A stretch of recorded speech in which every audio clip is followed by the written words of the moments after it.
Assalamualaikum warahmatullahi wabarakatuh. Selamat siang dan salam sejahtera bagi kita semua. Terima kasih kepada Bapak Bakri dan teman-teman sekalian yang berbahagia atas kesempatan kali ini.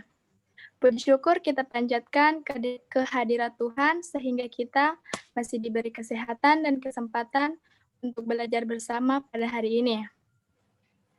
Kami dari kelompok 3 akan mempresentasikan materi kami yaitu menulis akademik.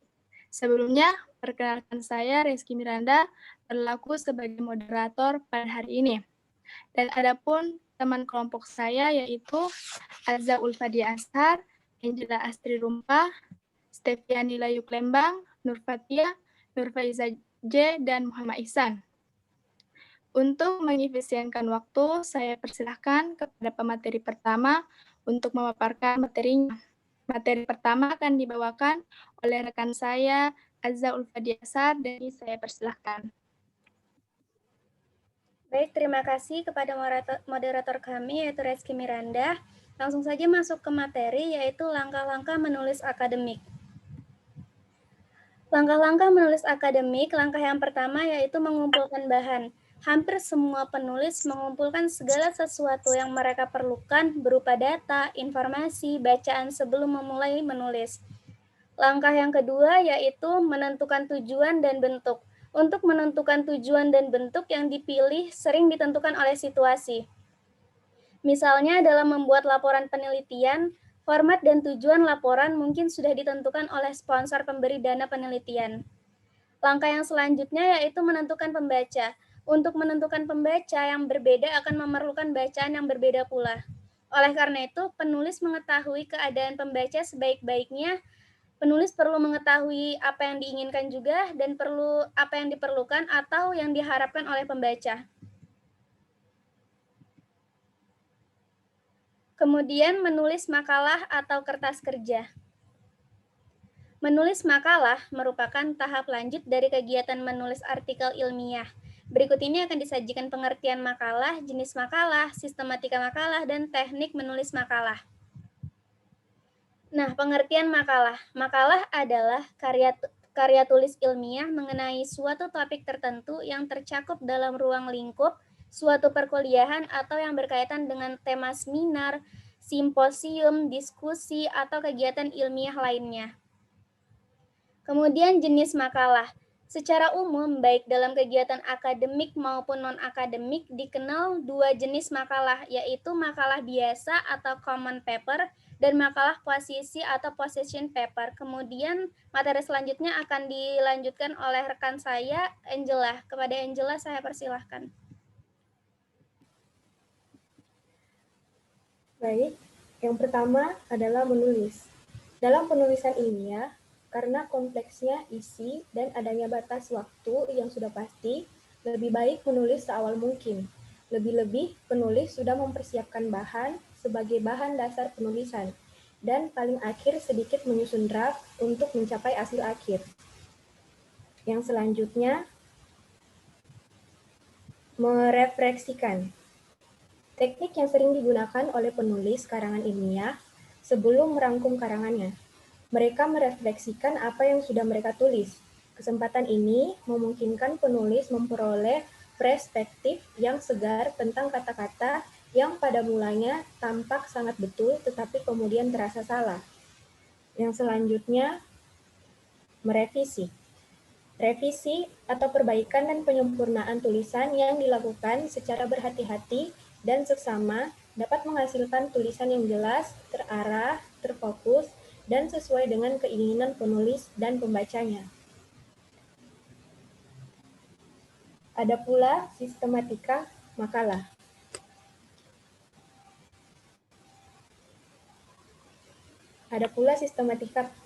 Yang pertama, judul karangan. Judul karangan dapat dipandang sebagai tanda pengenal karangan dan sekaligus juga kunci utama untuk mengetahui isi karangan. Yang kedua, abstrak.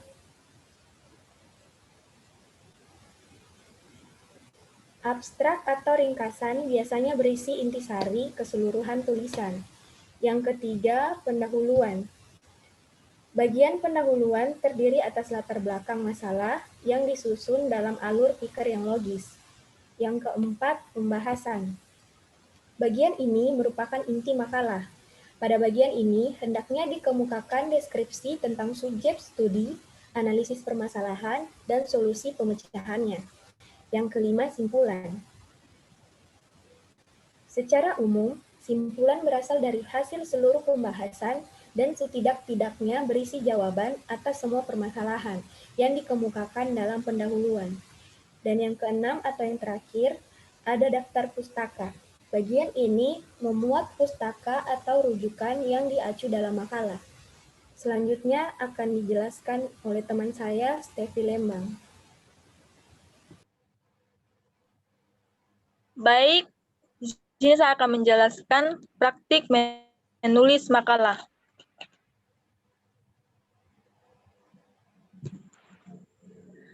Mengemukakan beberapa langkah membuat jejaring ide seperti berikut.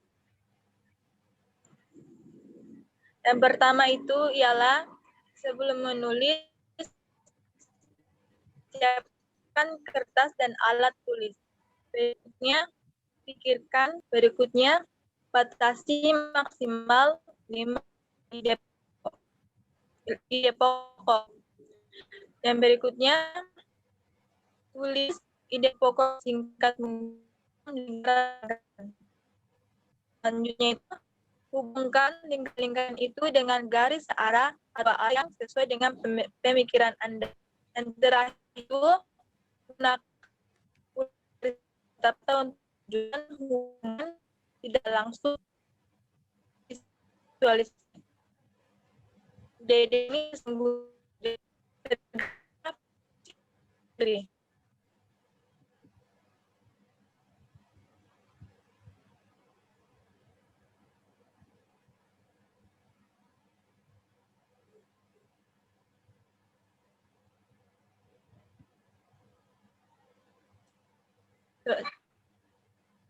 menulis proposal.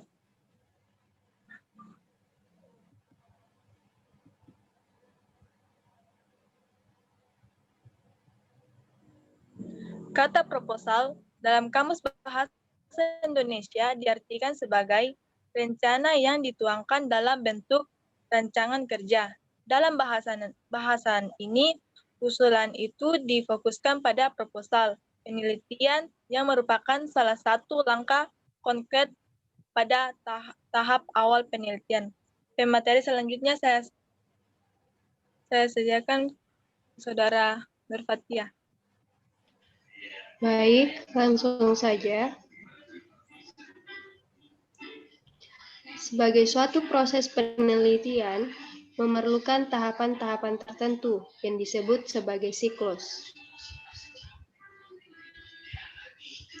Yang pertama, pemilihan masalah dan pernyataan hipotesisnya jika ada.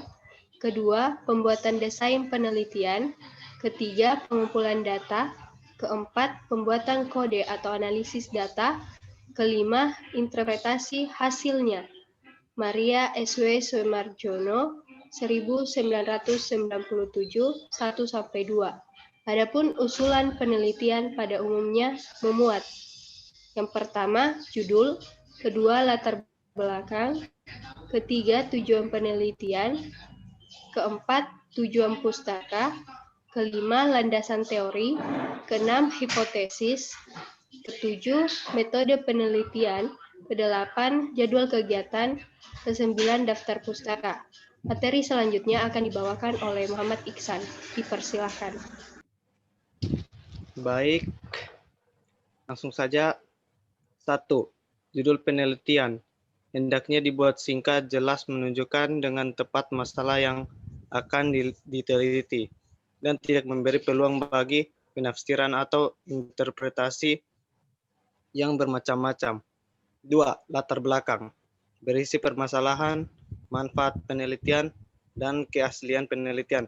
Dalam permasalahan, diuraikan masalah yang menarik minat dan mendesak untuk diteliti. 3. Tujuan penelitian. Hendaknya dikemukakan dengan jelas dan tegas karena itu antara masalah tujuan dan simpulan yang ditarik dari hasil penelitian harus sinkron. Jika masalah yang dikemukakan ada 4 hal, maka tujuan harus dirumuskan dalam keempat hal tersebut melalui pengujian hipotesis jika ada. Terhadap keempat masalah atau tujuan tersebut akan diperoleh kesimpulan yang meliput keempat hal itu pula. 4. Tujuan pustaka berisi uraian sistematis tentang berbagai informasi yang dikumpulkan dari sumber bacaan, referensi, dan data empirik yang ada hubungannya dan menunjang penelitian. Materi selanjutnya akan dibacakan oleh Nur Faiza. Baik, langsung saja. Yang kelima yaitu landasan teori. Sekurang-kurangnya mengandung hal pokok. Yang pertama, seperangkat proposisi yang berisi konstruk atau konsep yang sudah didefinisikan dan saling berhubungan. Yang kedua, penjelasan hubungan antar variabel sehingga menghasilkan pandangan sistematis mengenai fenomena yang digambarkan oleh variabel-variabelnya. Yang ketiga, penjelasan mengenai fenomena dengan cara menghubungkan variabel dengan variabel lain dan bagaimana hubungan antar variabel itu. Adapun yang keenam yaitu hipotesis jika ada. Dirumuskan berdasarkan landasan teori atau berdasarkan tinjauan pustaka tidaklah tepat apabila ada pandangan bahwa penelitian harus memuat hipotesis. Pandangan itu diakibatkan oleh adanya persepsi yang menganggap bahwa suatu penelitian tanpa hipotesis tidak bersifat ilmiah.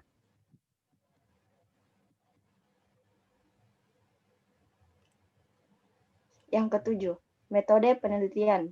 Berisi tentang bahan atau materi penelitian, alat atau instrumen jalannya penelitian, variabel serta data yang dikumpulkan, dan analisis hasil. Instrumen pada umumnya dapat dipergunakan seperti observasi, wawancara, kuesioner, studi dokumen, dan sebagainya. Pemilihan instrumen bergantung dalam beberapa pertimbangan. Misalnya, yang pertama jumlah responden. Apabila jumlahnya relatif terbatas, maka wawancara lebih tepat daripada kuesioner. Yang kedua, lokasi. Penggunaan kuesioner lebih tepat jika penelitian meliputi daerah yang relatif luas. Yang ketiga, data. Jika pendapat yang lebih mendalam ingin diperoleh, metode wawancara lebih tepat. Yang keempat, observasi. Dapat digunakan dan sebaliknya, penggunaan kuesioner lebih tepat. Selanjutnya, yang kedelapan adalah dalam jadwal penelitian ditunjukkan tahap-tahap atau uraian setiap kegiatan dan jangka waktunya.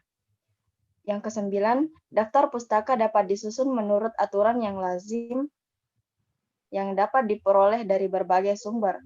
Apapun cara penulisan yang dipilih, hendaknya digunakan secara konsisten.